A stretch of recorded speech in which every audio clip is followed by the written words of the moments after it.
welcome to the latest episode of SUGTalks. I'm Craig Dale, your host, and together with our special guests, we'll take a deep dive into the topics, challenges, and opportunities facing SAP users today.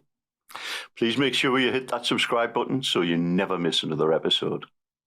I'm delighted to be joined again today by Simon Nichols, Wellbeing Director at Deprived. So welcome, Simon.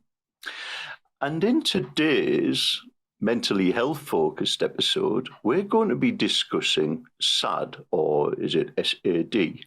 Not the emotion, of course, but Seasonal Affective Disorder, something that's estimated to affect around 2 million people in the UK alone. Also, more widely, we'll discuss how to deal with fewer hours of daylight and worse weather. We know as Brits love a bit of weather or adverse weather to talk about, so here we go.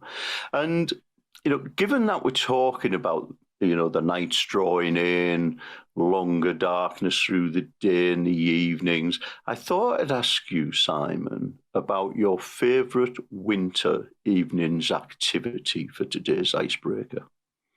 So, what do you like to do when the night's drawing?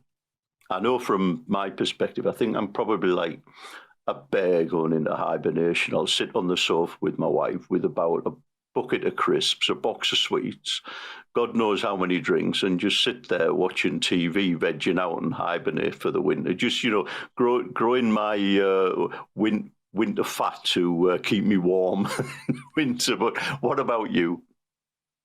I love the fact that we're talking about Christmas, and someone sent me a picture yesterday, and it's no surprise. It should be no surprise to our listeners that even if this was going out in December, we didn't record it in December.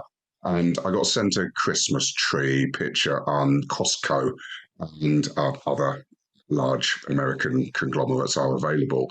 But we know we're looking out the window now, and we've got bright sunshine and 32 degrees.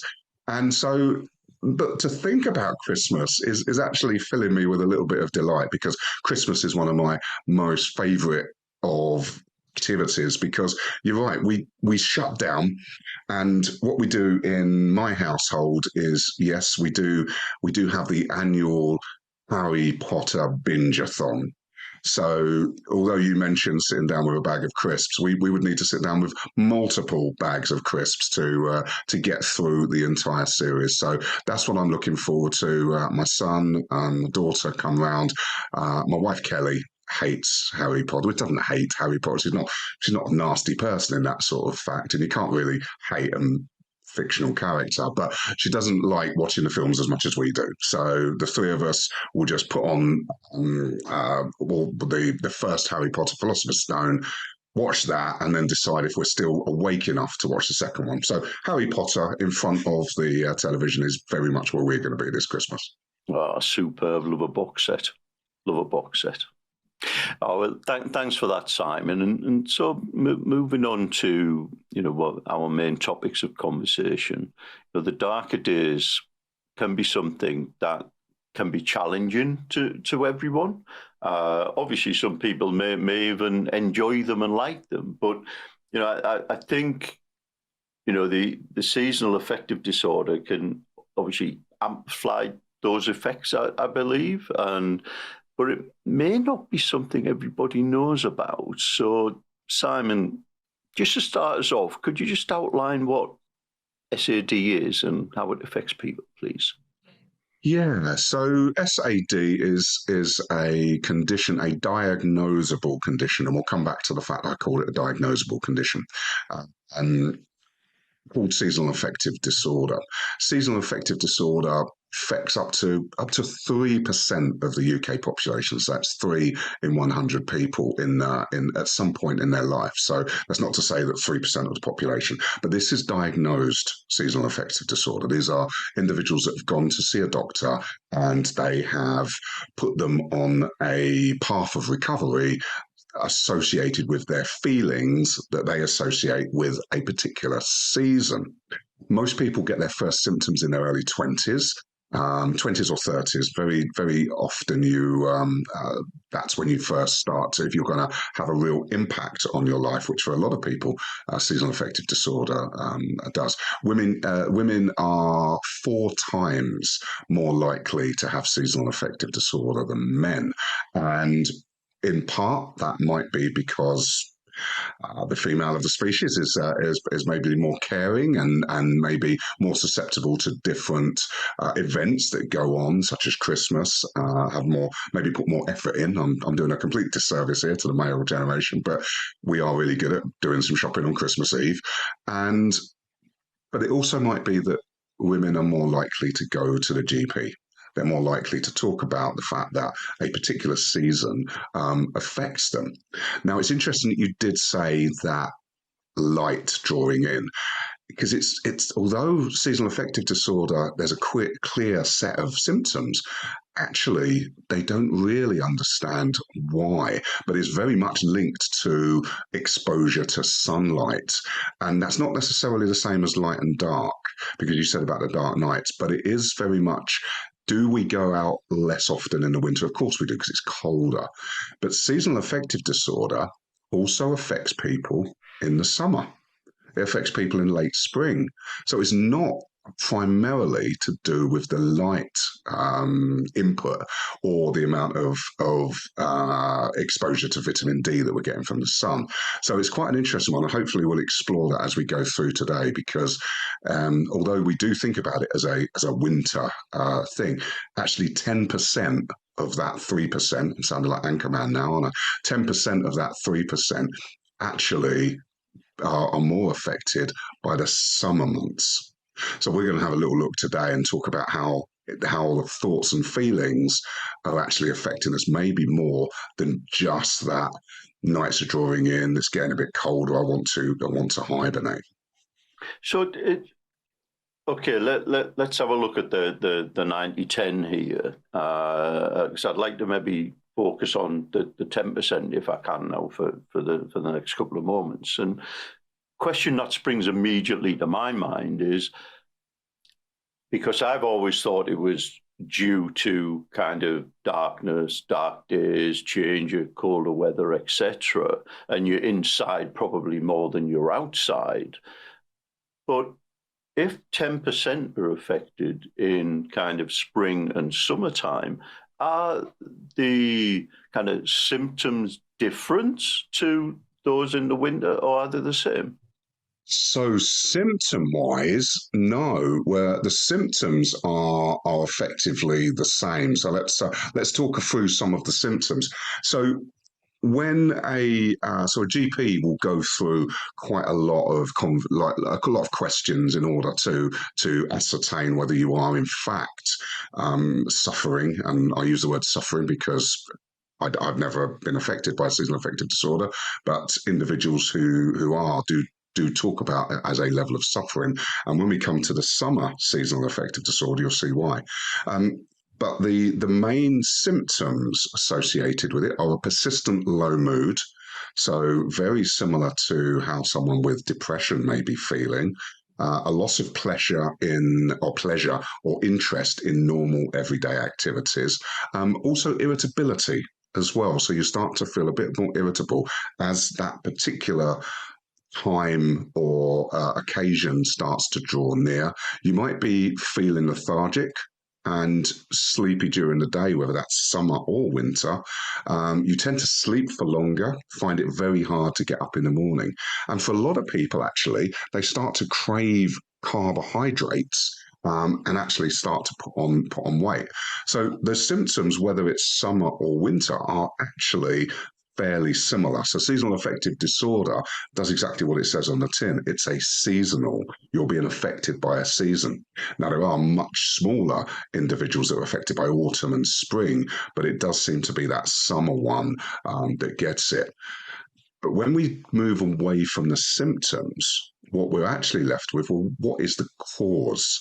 And when you start to think about coming out into the summer months, what might cause? I'll ask this question to you, actually, Craig. Which is a bit unfair because I know the answer. So this is rather, it's not even a discursive question, but just to see, why do you think that people might fear or be worried about or upset or unhappy about the summer months? Well, what it was one of the things I had in my mind, actually, as we were going through today about the summer, because I know people that really don't like the summer months because, in the main, the heat, although we don't get it a great deal here, but we're loving it at the moment, but also things like hay fever. And that can be really debilitating to some people who get it really bad. I know my wife and some of my boys suffer with hay fever, and it can be really, really bad. And, it seems to me that the different varieties of pollen that impact people is growing year on year at different times of the year. So that's kind of one, because that can get you down. That can stop you going out. That can stop you enjoying the summer. Okay, heat, hay fever, bright lights, perhaps. The brightness of the sun when you walk outside. If you're affected by something like that, then perhaps. Anyway, did I pass the exam or fail? You totally passed the exam, Craig, and you actually said quite a lot of the key words there, which is those things that maybe don't affect all of us. As you say, the heat is, what does that mean for me? Well, that means I'm going to get broken sleep. It means I'm not going to be able to sleep well, or I'm going to have a fan in my room, which really puts me off sleeping. The hay fever is absolutely a critical thing. I now can't go out. I can't take the dog for the normal walk that I used to do because it's actually starting to affect my eyes and my streaming. And it's really started to impact, once again, my sleep. And it's one of the things that we really crave in those summer months. But if you think about what do we do? So as we're coming into the summer months, what tends to happen is we go on holiday. What if I financially can't afford to go on holiday this year? What if the kids are clamoring? I've got 6 weeks off and I promised them we'd go to Spain, but actually we can't afford it. What shall I do? Shall I borrow more money so I can go? So what we start to think about is other people's perception of summer. Because what if my children go back to school?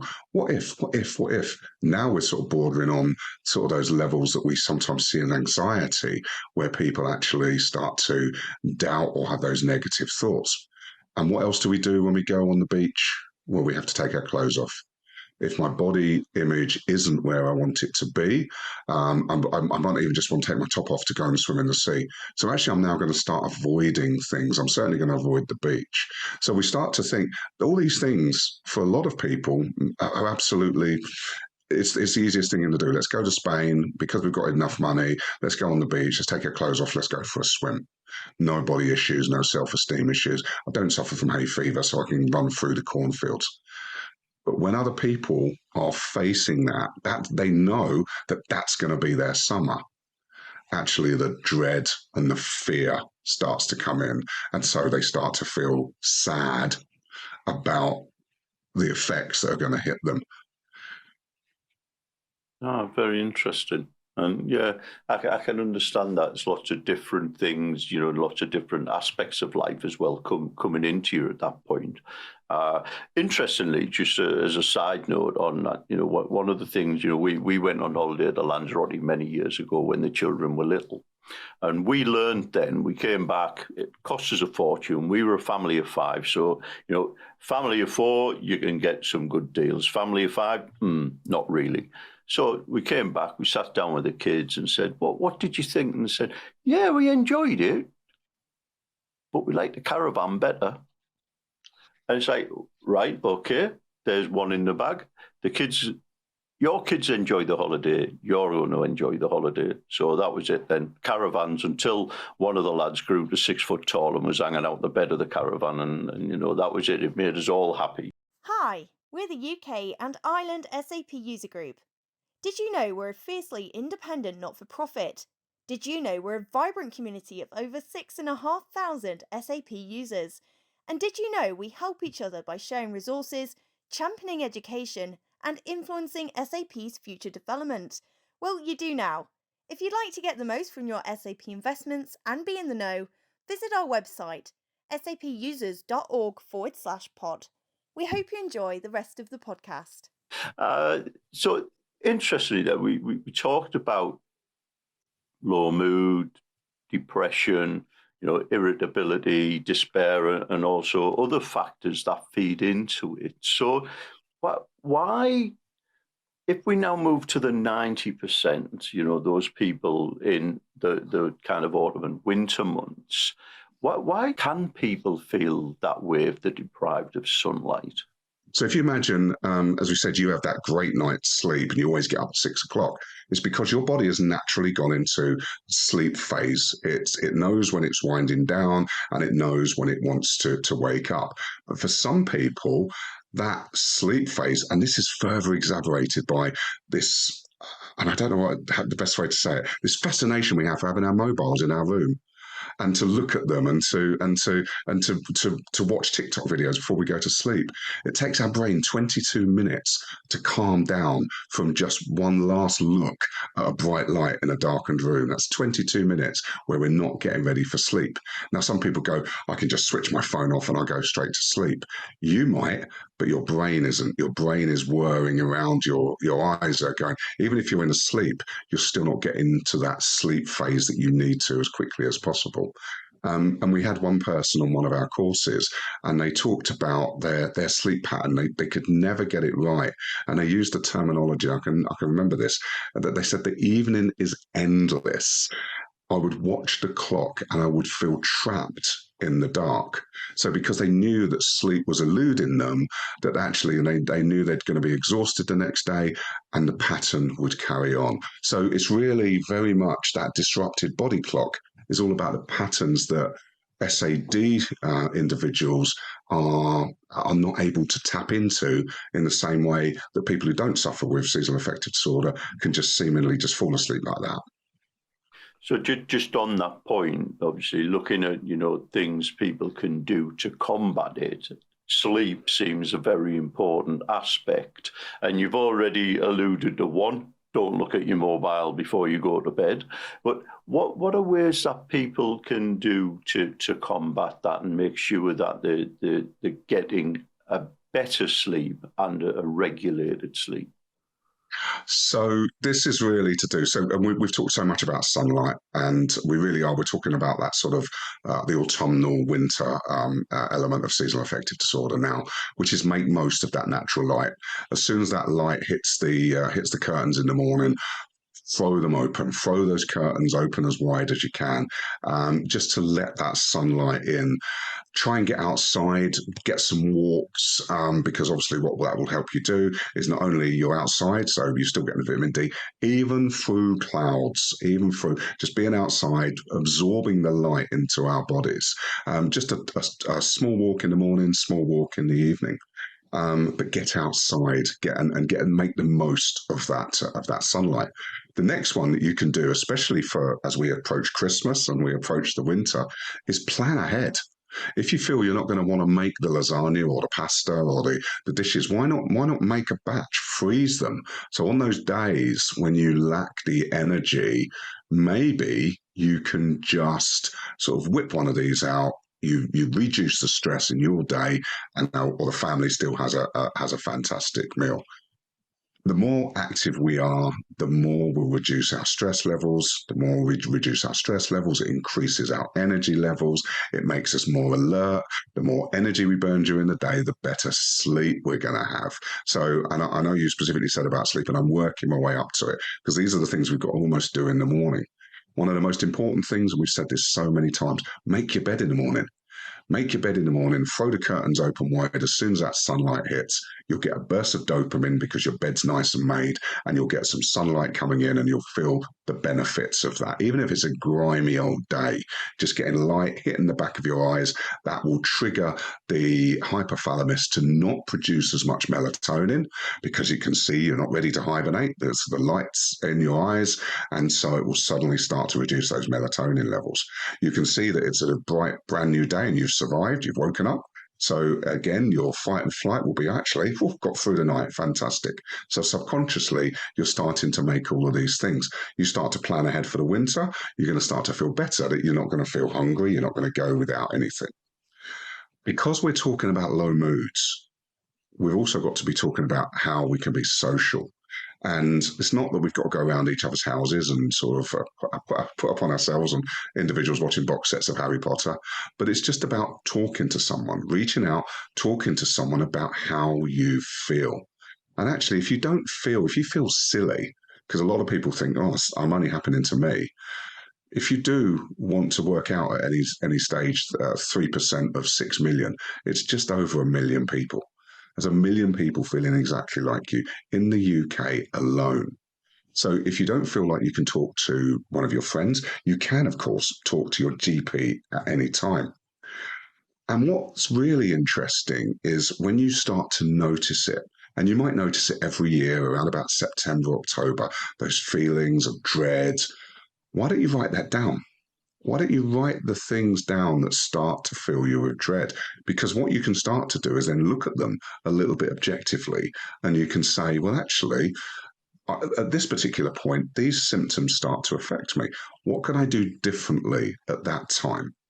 If you build that in with a plan, so you're planning ahead, you're trying to identify your triggers, you're talking to people, you're getting out in the sunlight, then what's going to start to happen is you're going to start to feel a little bit better, feel a little bit more engaged. We're all driving towards sleep because sleep is one of the most important factors we can have. It restores us, it rejuvenates us. But in order to sleep well, we need to relax well. So really, it's not necessarily about am I ready for sleep?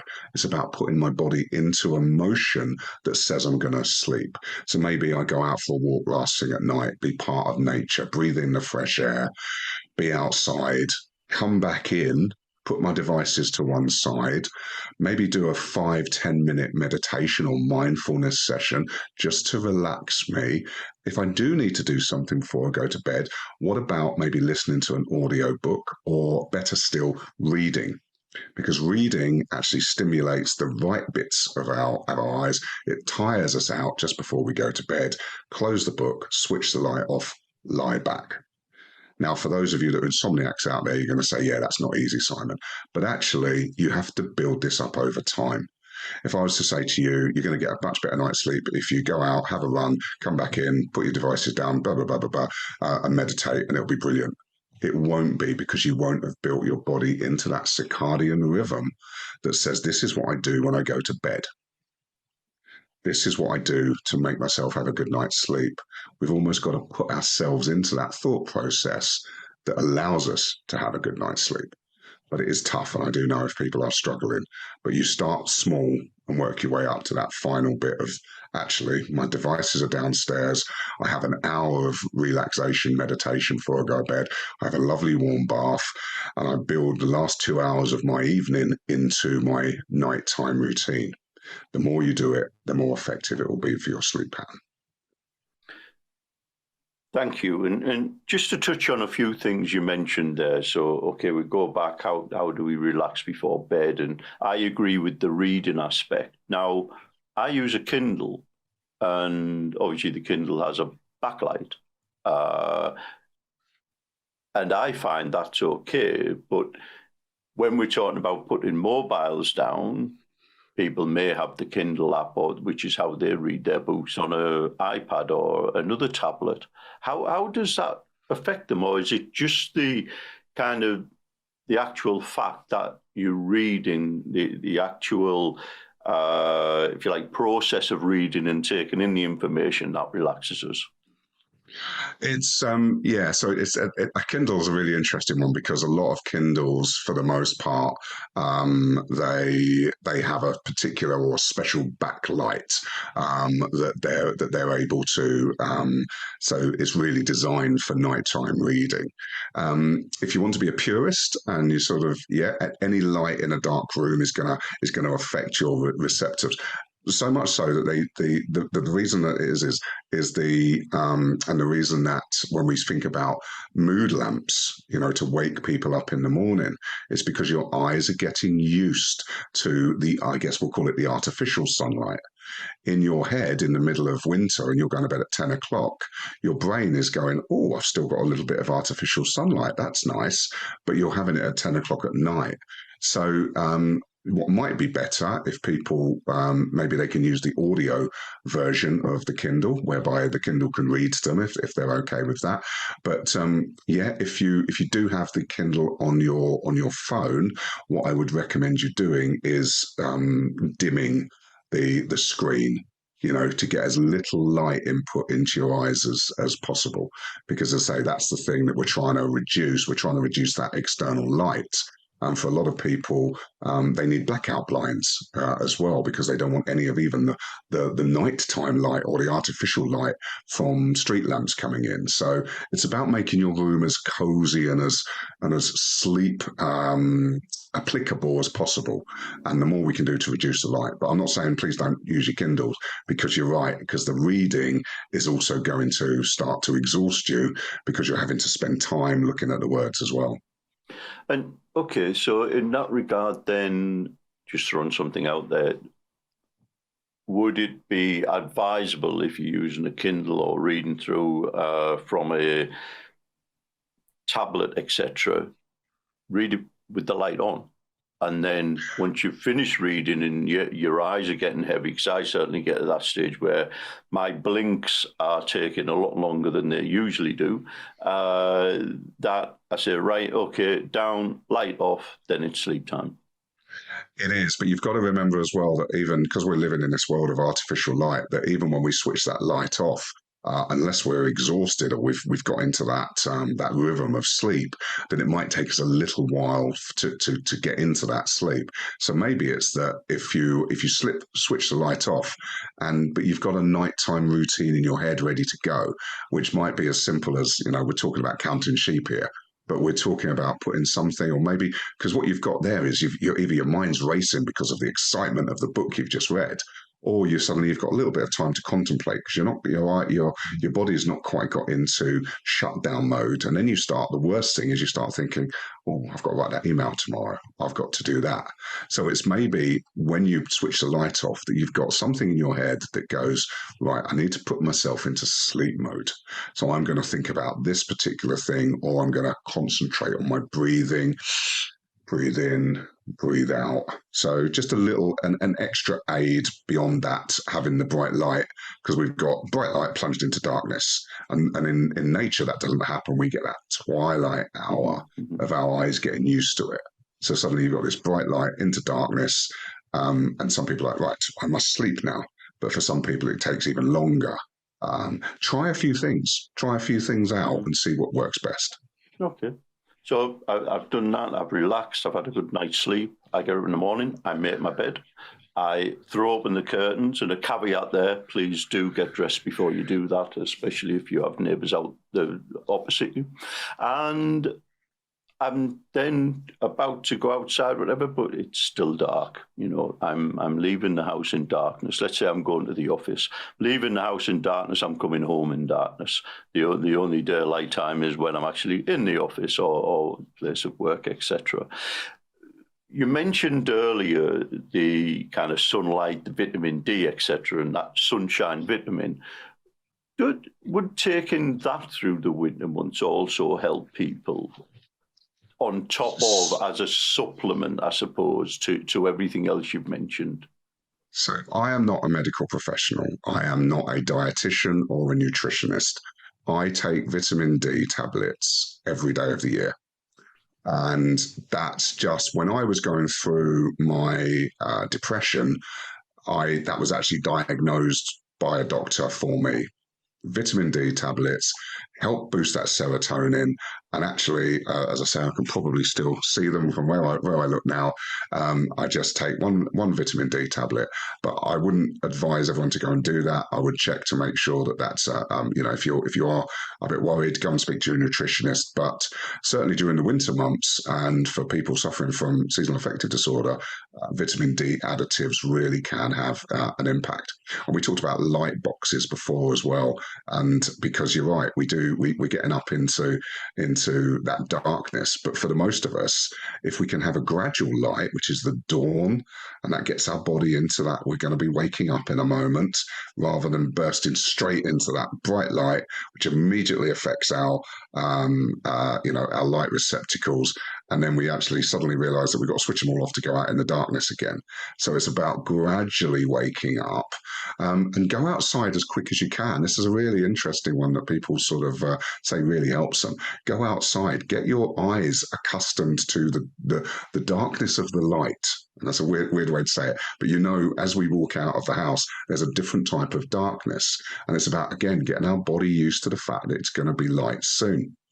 And if you do have to go to work in the dark and you're in there and you notice all the artificial lights are on in the building and then you've hardly noticed that the sunrise has happened, try and take a break as quickly as possible, whether that's 8 o'clock, 8:30, go outside 10 minutes, bathe in the sunlight or the rainy, grimy weather, whatever that looks like, but get outside away from the artificial lights and you will start to affect not only your physical health, but your mental health as well, because you're absorbing outside proper vitamin D.